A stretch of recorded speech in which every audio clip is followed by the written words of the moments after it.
Hello, I'm Patricia Kassim, Ontario's Information and Privacy Commissioner, and you're listening to Info Matters, a podcast about people, privacy, and access to information.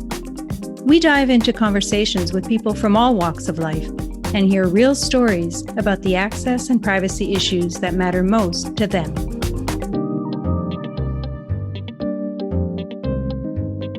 Hello, listeners. Thank you for joining us today.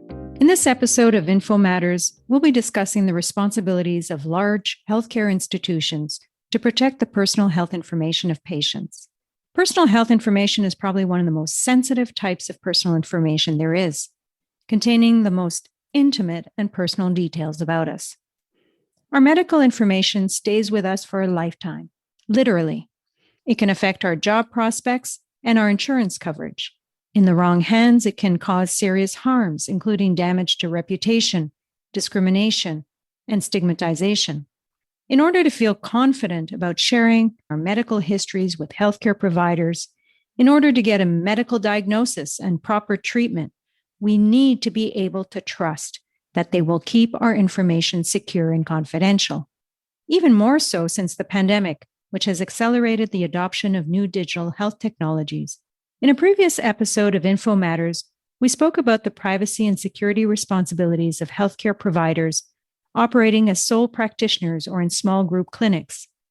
Today, we shift our focus to large-scale health institutions. For years, hospitals across the province have been investing heavily in the development of electronic health records, patient portals, and digital communications between providers across the province. And as these information systems become more complex, so too must be the means of securing them.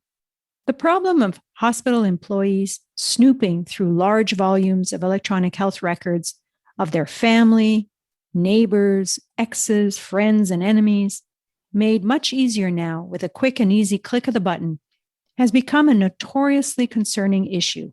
We are seeing play out before our very eyes the rise in cyber threats against very large healthcare institutions that fall prey to cyber criminals and ransomware attacks that can affect hundreds of thousands of patients and bring an entire healthcare system to a grinding halt. How hospitals protect their electronic health record systems against these rising threats is becoming highly sophisticated, as it should. In this episode, we'll explore how two highly dedicated executives at the Ottawa Hospital, one of Canada's largest academic health sciences centres, are working together hand in hand to protect the privacy of patients. Now, in the interest of full disclosure, I formerly sat on the board of directors of the Ottawa Hospital. But our objective in profiling them in this episode is simply to bring to light the kinds of issues that many hospitals are facing today.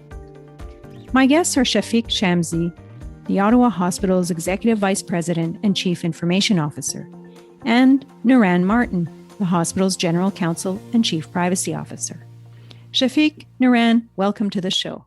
Thank you so much for having us. Thank you very much for having us. Well, thank you both for being here. In terms of corporate culture, we know that privacy and security policies do little good unless the employees are willing to follow them in practice.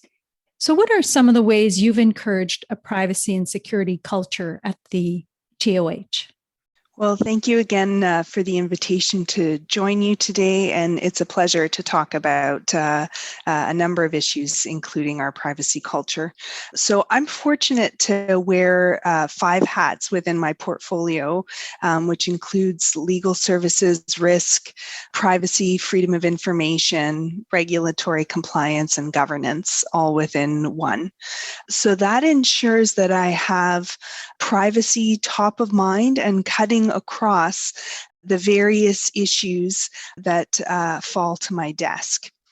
So what I would say is, in our experience, a layered approach to policy, process, education, awareness, training has been effective in fostering a culture of privacy protection.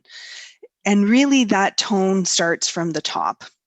So early on in my tenure at the Ottawa Hospital, which is a little over 7 years now, what we started to do was to examine where there might be gaps and find a new way to kick off that tone from the top. And actually, we engaged your predecessor, then Commissioner Beamish, to come to the organization and do a high-profile event to talk about the consequences of snooping, to engage with our senior leaders and our frontline staff.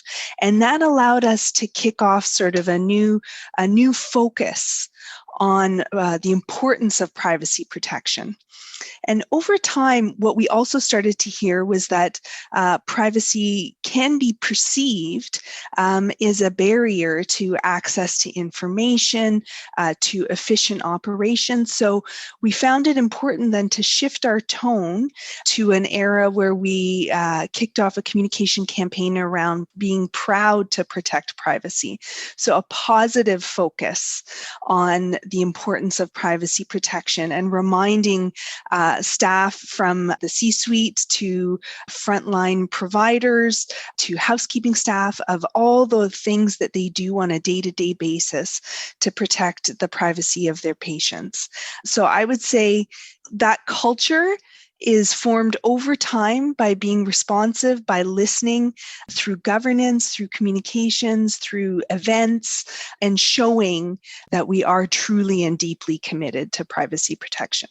You did point out that you wear several hats as General Counsel and Chief Privacy Officer, and that in fact helps you weave that culture of privacy right across the organization. One area I'm interested in exploring a little further is your role with respect to enterprise risk management. And how do you ensure that privacy and security feature in that enterprise risk management framework and get addressed appropriately? So the Ottawa Hospital, like many institutions of our size, has an enterprise risk management program. And that involves a process by which we identify, mitigate, and report on risk in our risk management efforts. Privacy and security, just because of the nature of our sector, of the importance of personal health information, those two risks always feature very prominently in our approach to enterprise risk management. In addition, I would say as we've started down a path of trying to integrate our risk management efforts across the organization, it also filters one level down at program and project initiative level. Cybersecurity and privacy issues are always top of mind because of the importance and the potential impact that those risks can have on our day-to-day operations and on the sense of public trust in our healthcare institutions. Already a good introduction to how robust a privacy and security governance framework is so essential to a healthcare organization as large scale as yours. Shafiq, what would you like to add to that? Thanks, Patricia. I think I agree quite a bit with Naran on two fronts. One is because of the methodical and constant recognition and learning that the privacy team has provided through the organization over time. What we found is people are actually more aware, right up to the executives, of the importance of privacy.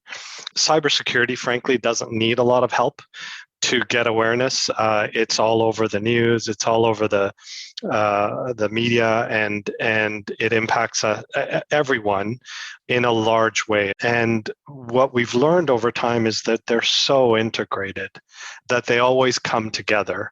And so I'd like to say that Naran and I are tied at the hip in some ways. And you'll see there's a lot of alignment in our approach to how we address a lot of the cybersecurity and privacy risks for the organization.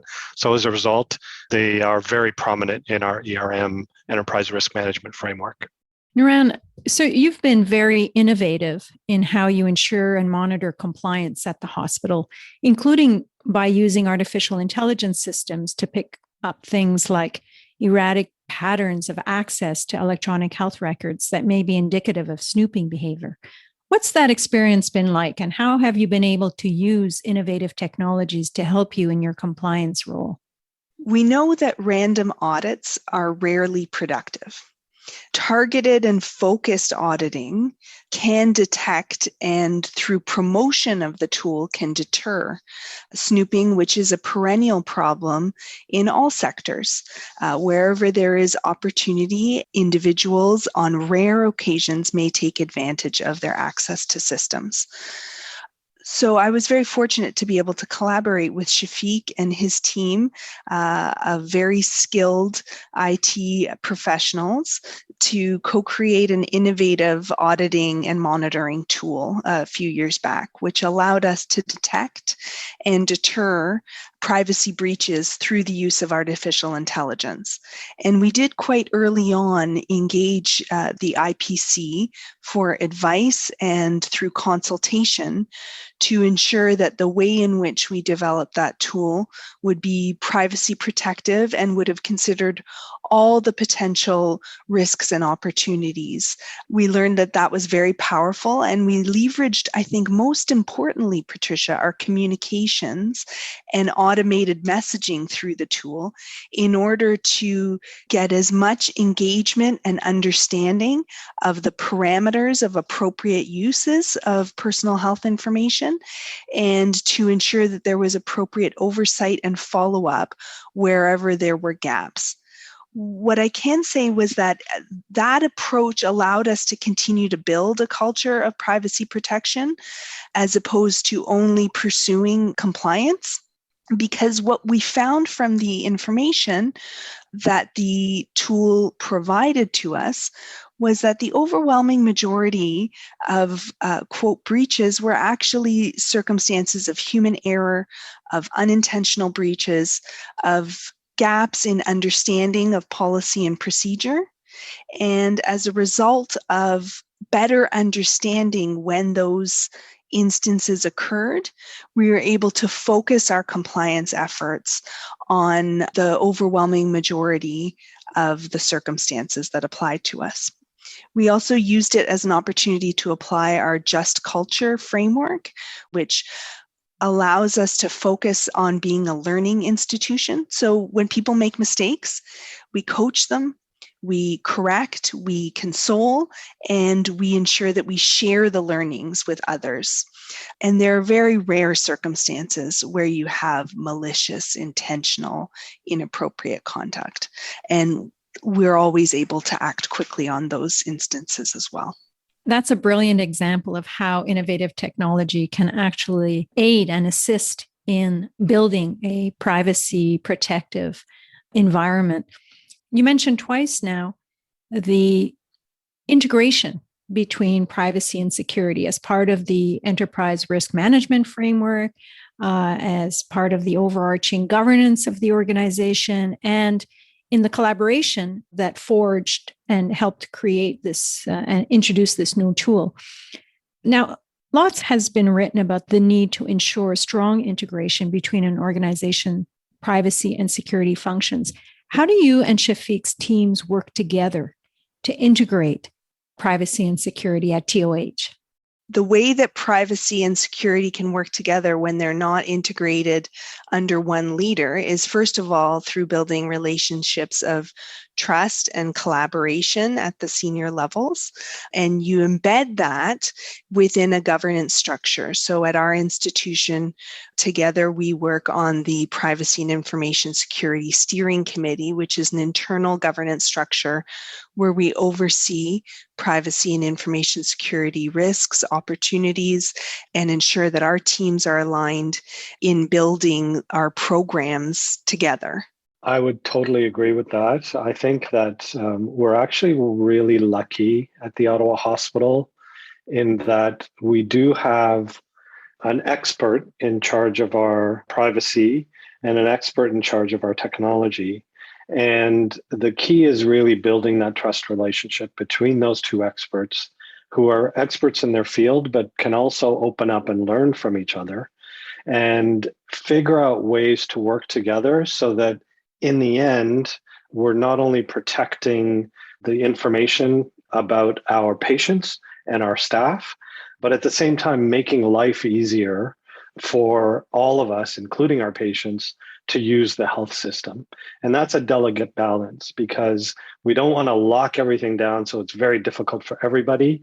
But at the same time, we don't want to be so open that it's easy for everybody, including the bad guys. So I think it's a really good balance where we have very strong controls, very strong technology to protect the information, but at the same time, that technology is used in such a way that it's not an impediment to providing care, which is really what we're here for.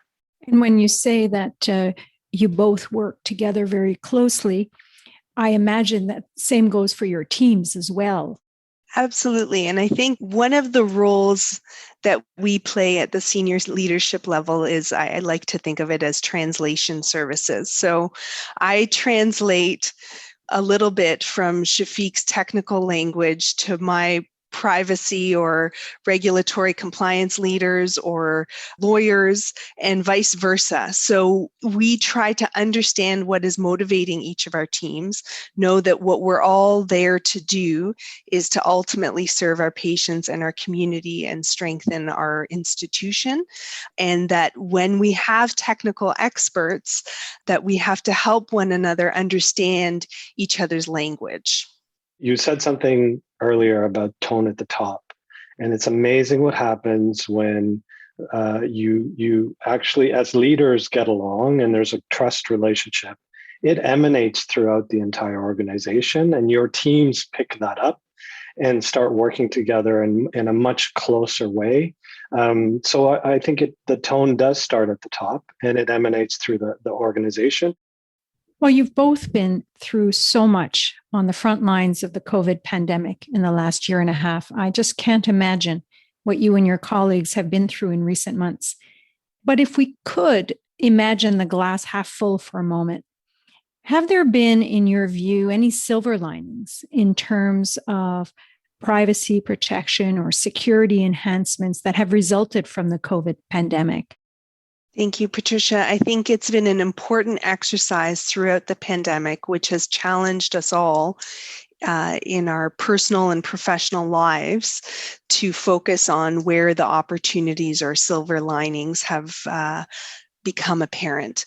The pandemic required instant adoption and rollout or enhancement of tools to facilitate virtual care and remote work. So Shafiq can speak more to the details of what that required from a technical perspective, but from a privacy and compliance perspective, we had to catch up very quickly to that reality by implementing processes such as privacy guidelines, supports to teams so that they could quickly provide as much care virtually as possible when we had clinical shutdowns, to enable those teams to do so in a privacy protective manner, and to do that over a period of days, weeks, months, when in normal, quote, normal circumstances, that would have taken years. So I think that actually, because of the amount of virtual work and virtual care that we have had to do, it allowed us to strengthen our technical controls and our administrative controls on a very expedited basis. You're absolutely right. It has been a very difficult time for the entire healthcare system because it's been so overwhelming with the pandemic. But I will say that our approach and our response to the pandemic has truly been powered by technology, and all of that hard work and the attention that we paid to methodically build up our systems and our infrastructure in a very solid way paid off in the end during the pandemic. And so work at home, virtual care, even simple things like people having access to their test results for appointments for their vaccinations and to get tested. All of those results were available in an expeditious way through electronic means. It would have been so much harder had it been all on paper or telephone. The other thing I would say is that there's a lot more awareness about technology and about the importance of security and privacy So people are aware that even if they are working from home, they have to be really careful about how they access information. And so it's really raised the level of awareness in the entire population, frankly, about how important it is to stay vigilant and stay aware of privacy and security issues from that perspective. Those are the silver linings. Now, even pre-pandemic, I think in 2019, your hospital adopted a whole new health information system. And Shafiq, I know you were largely responsible for the rollout of what was probably one of the largest information transformation projects in the history of the hospital. Can you tell us a little bit about how you planned for such a huge undertaking? And what were some of the checks and balances you put in place to ensure successful governance of the project? Yes, that was, it actually was the largest technology project in our history, where 6 organizations came together to put together a single hospital information system that we share. And what I will say in terms of the plan is that we relied heavily on those that went before us. So we were not the first to implement a hospital information system. In our case, it was Epic, which is one of the premier systems in the industry. There's a number of people, a number of organizations, both in Canada and the US, that had already done this. And so we leaned heavily on our peers to learn from them, to learn about not only how they did it, but what were some of the obstacles that they faced so that we could be prepared and mitigate some of those challenges. The other thing that I would say that we were very proud of is that we actually put the patient at the center of our project. So even though it was a technology project, we were very cognizant about what would this mean for the patient, both from a patient journey perspective through the hospital, which is a very large group of hospitals that it can be scary and complex when you have to navigate through that system. And so our focus was, how do we put in technology that will help patients navigate through the health system? And then finally, we wanted to provide access to patient information in an easy and readable way, 24/7. And so that patient portal, we paid a lot of attention to the security component of it, but also the ease of use. And so those were the 3 things. I would probably add a 4th, which was likely the change management. As you can imagine, when we've been doing healthcare in a certain way for a very, very long time, changing that practice is very difficult for some. And frankly, some things are actually easier on paper. And so you have to get very used to doing things in an electronic fashion. And after a while, you get used to it and you think, oh my God, how did I ever do that on paper before? It's one of the best things that we've done for the hospital and actually set the stage for a lot of the things that we talked about earlier in terms of our virtual visits and our patient portal and those types of attributes and value that it brought to patients in our region. So, Naran, wearing your governance hat, what did you see as some of the key ingredients for building effective privacy and security governance around this project? What did you do to ensure that it stayed on the rails, it built in the necessary features and securities from the very beginning? Basically, how did you ensure a privacy by design approach? So privacy by design was thankfully embedded in the project management, in the project oversight, which contained a risk assurance component, and in the technology itself. So from the very beginning, as an institution, we knew that what we would be seeking would have the best technology available to protect patient privacy. That started from the very beginning of the solution that we considered. It also was incorporated into the way in which the project developed, as well as what we call the administrative controls, so policies, procedures, education, governance was all with privacy top of mind throughout. And now that we have been up and running for some time with this new information system, that now has just been continued into our operations, ensuring that we've got continued effective governance, continued effective risk assurance and oversight, and keeping privacy protection top of mind. You mentioned oversight of the project. How did you ensure privacy and security were top of mind in the oversight of the project plan, everything from conception to development, implementation, etc.? We had a two-pronged approach to ensuring privacy and security were top of mind. One was that within our governance structure, we actually incorporated a privacy and information security committee that had representation from all stakeholders to ensure that those requirements were embedded as part of the requirements when we were implementing the system. And so that committee, which was in fact chaired by Naran, fed to our steering committee all of the requirements in terms of the functionality and how patients were going to see the system and how clinicians were going to use the system. And our information security specialists were a big part of that structure. The second prong that we used was we used a third-party risk assurance group that actually looked at all components of the implementation, including the privacy and security.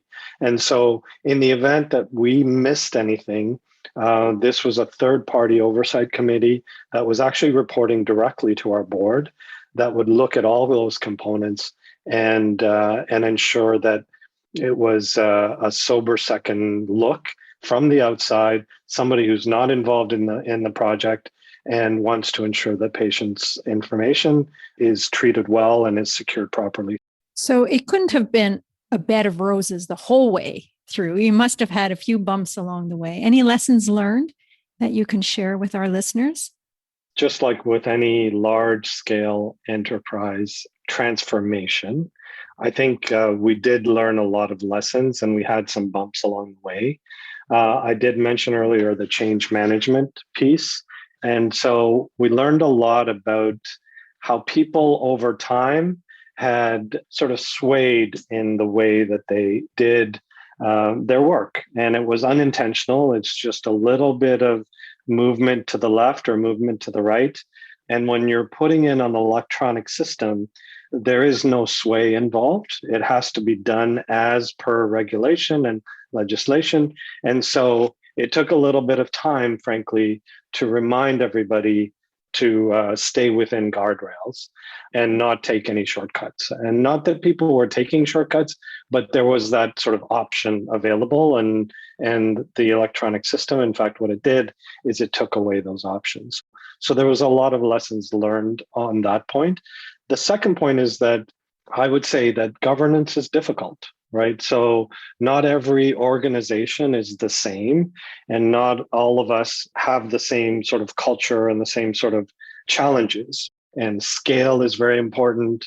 We worked with some great community hospitals, which are much more nimble, and they're smaller and they make decisions quickly. So one of the learnings was, how can we come together and meet in the middle so that we're not taking so long for decision making, and yet we're not making quick decisions without considering all of the long-term impacts. And we're very, very happy that we took the time to do that, because that effort actually played well in terms of after we did go live, we still have those governance structures in place for decision making. And we're a lot better at it now because we did a lot of that work during the implementation. I think one of the biggest lessons was knowing that it was not an IT project.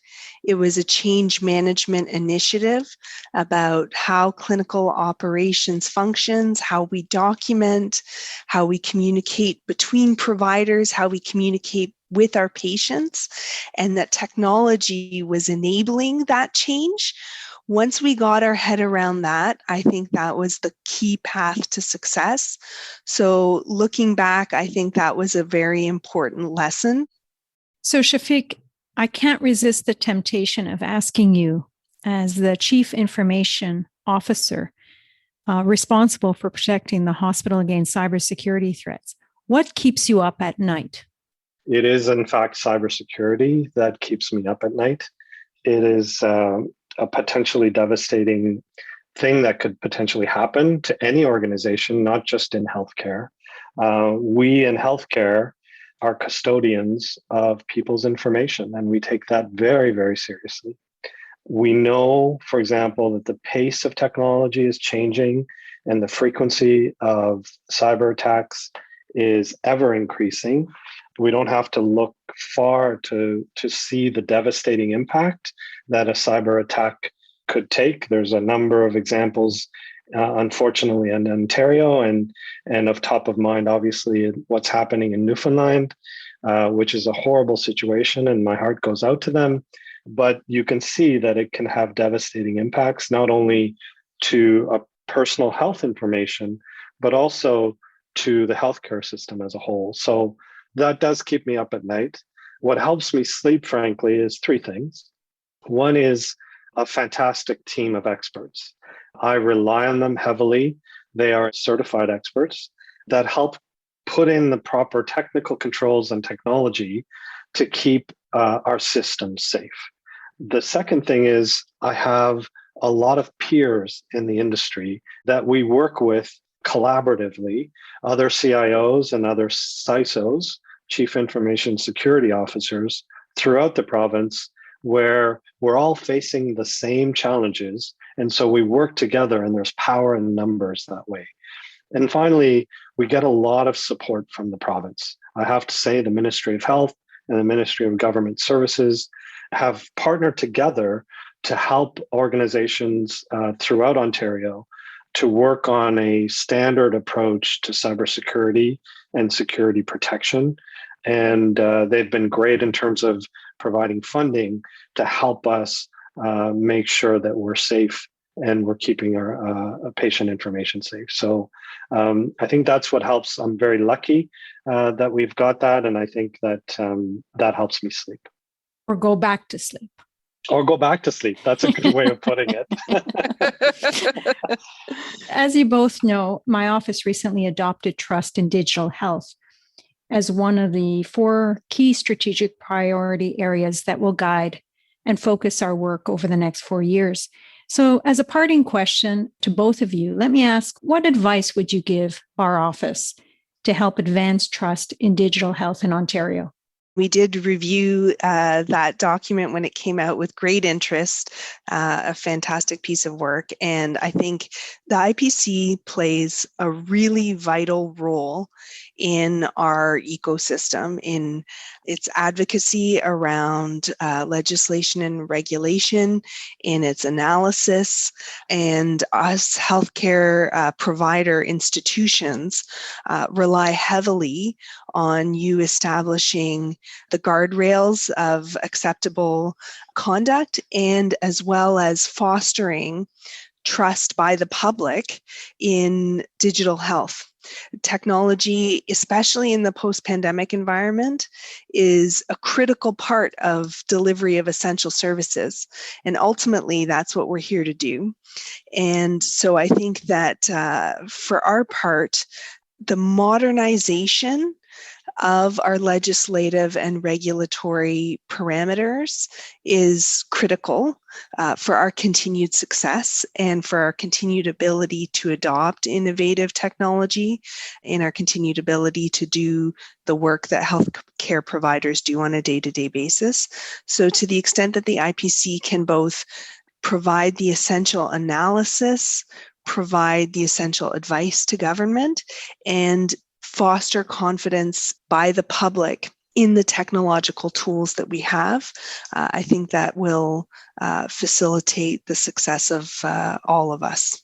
So I'd like to echo a little bit of what Naran said, and thanks for asking that question. What I've learned by working with you over time is that you really bridge a gap, and the gap is that technology and the pace of technological change is frankly impossible for legislation and regulation to keep up with. And so the IPC plays a vital role in bridging that gap between sort of what's happening in the front lines today versus what the legislation had envisioned when it was written many years ago. And so I appreciate that you're there. When we did our project many years ago for AI detection and monitoring, you were with us, you worked with us, you took the time to understand the technology, you tried to bridge the gap between the legislation and what was now capable in terms of the technology, which frankly wasn't even envisioned when the legislation was written.